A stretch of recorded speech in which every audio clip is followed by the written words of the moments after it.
Hey, what's happening, Roland? Well, today's Friday, and today's time for my weekly update. We got a lot to talk about because like today, well, what do you think about today's fishing? Today was extremely tough. It was. I mean, it was tough. Well, this is Mark McManus, Yep. and he's from South Carolina, concrete contractor.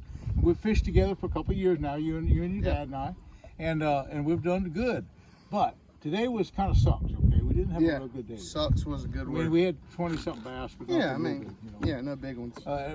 Nothing over 10, nothing over. No, I was like, we had all of our fish. They're all way under 10 pounds. Way under 10. But hey, but that's not the big news. The big news is yesterday, Mark and I, we went out. It was kind of slow. It was a little slow in the morning. Yeah. We caught 4 or 5, and then we went to another spot and caught 4 or 5, and we even dragged a shiner or two around, caught a couple 4 and 5 pounders, and nothing real big. Had a couple 4 or 5, and then all of a sudden, what happened with that double deal? Tell me right over there. What happened? Yeah, I mean, right over there. I mean, we were just having a slow day, slow, and we just got out here on this hydrilla flat, and we were just chunking and chunking and chunking. Throwing these devil horses. Yeah. It was dead slick calm, some isolated grass, and the bass were, a couple of them are spawning, and then all of a sudden just poof. And then you had two. Oh yeah. You had two fish on.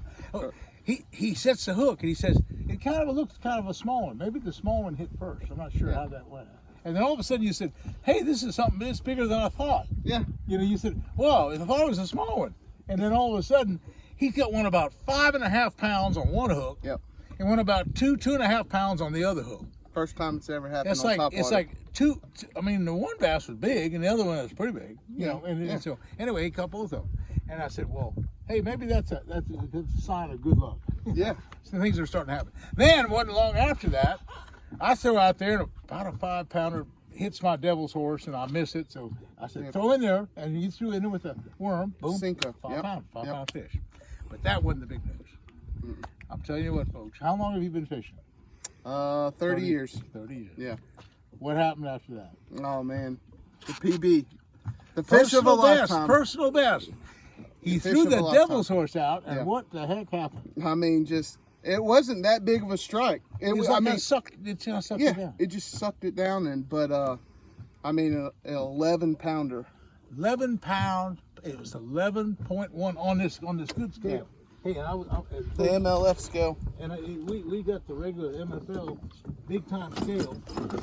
This is as accurate a scale as you can ever find. We were holding it up, and we got the other thing about having a big fish like what you caught. See, Florida has the Florida trophy catch. So by taking that footage that we get, and you'll see that it was 11 pound .1. And then you'll see the fish, and see because it was all, Oh yeah. And then with the length and the girth and all that, they give you a nice certificate, real beautiful certificate. Right. And then they also,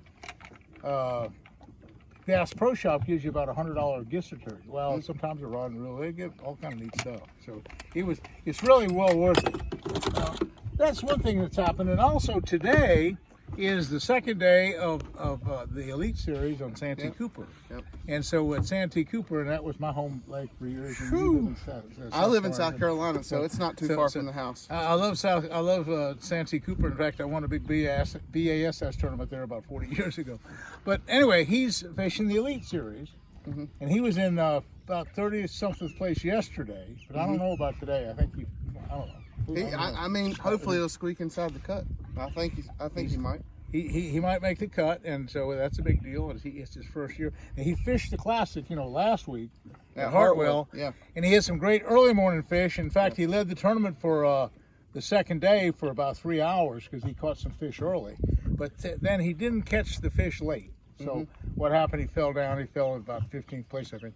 The guys were really hammering him that last couple of afternoons. Right. The afternoon bite. The afternoon bite was really paying off. So anyway, that was good. Okay, what happened before that though? Right as soon as I got back from the Classic, I went out. I took a guide party out, and right off the bat, we got to my little favorite spot around the corner, and I took some shiners. I had about 100. I had over 100 shiners, and we started trolling the shiners. And bam, we catch a what did they catch?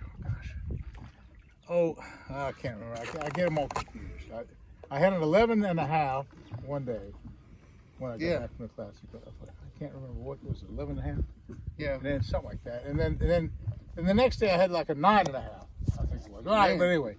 So not every day do we catch big fish, because the day that I caught the 11.5, we also had an 8.5. And then we had the 11-pounder yesterday, but we didn't have any more 8-pounders. But I'm averaging an 8-pounder a day, even though we didn't catch one today. At least I average one, because one day, you know, we had 5 or 6, so, you know, so stuff like that. So this place is alive and well. Headwaters is in fact, the neat thing about Headwaters, there's a creel study guy. He talks to everybody that comes in off the water, and he said they do creel studies on about 10 different lakes in Florida. Yep. Okeechobee and here and Kissimmee and a whole bunch of places. And I said, how does the Headwaters Lake stack up to the other lakes in the state? And he said, Roland, it's head and shoulders above all the other lakes. You know, so it's really the hottest lake in Florida. It absolutely is. And so, I mean, we're basically, today we didn't fish any shutters. Today was just strictly artificial, because you had that great artificial yesterday. And so we decided not to fish shutters. We could have caught, now here's the funny thing. Okay, well, the guy that we fished with yesterday, Travis. Yeah, Travis, yeah. He went and got 3 dozen shutters from Powell. Yep. And what happened with him today? He said he caught 3 8-pounders. He said he caught 3 8-pounders. And we're struggling out here, and we haven't caught a big fish, but he got 3 8-pounders on it. I'm glad he did. On the shutter. Yeah, that's good stuff. Now, it is a catch and release lake, and so these people are supposedly taking pictures and releasing them.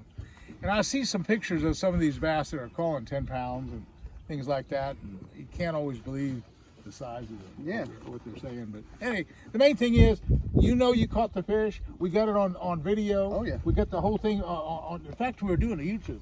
Oh, that was the neat thing. Oh, yeah. I had this camera going, and it was right at the back of the boat. And when you got that strike, you could see that 11-pounder hitting that topwater plug. Oh. It was so cool. And then when you saw it landed, and we got it up, I mean, the whole thing. Oh, yeah. Right on camera. Oh, yeah. So that's going to be a YouTube. great video. It's going to be a great, and this also captured those two. The two at a time, and a couple other 5-pounders. So we're going to have a great video out of the whole deal. Even though today was not what you call a special day, but it was a lot of fun. The thing about it, when you're at a trophy lake like this one, every cast is you're thinking that it's going to be giant. the biggest fish of your life, and it was, you know, yesterday. So it's just so much expectation and so much fun, because you're thinking every single cast. I can't make a cast that not think I'm going to get a big fish. Right. That's focus all day long. Anyway, it's been an exciting week, and we're going to be more fishing coming. And I'm just telling you, this lake is alive and well. I've heard some fair reports on Okeechobee, but nothing as good as this. And then I've heard, of course, the stick marsh is paying off. That's a good one. Kissimmee's paying off. This is spawning season. This is the best time to come and fish. It is. March is just a great time. So anyway, folks, we're having a good time catching fish. Hey, come on down and look me up if you want to know any more information about say, a guide service. Go to Judy M at fishingwithrolandmartin.com. Judy can tell you what schedules are and everything about fishing trip. So anyway, we'll see you again soon. Hey, and thanks for watching.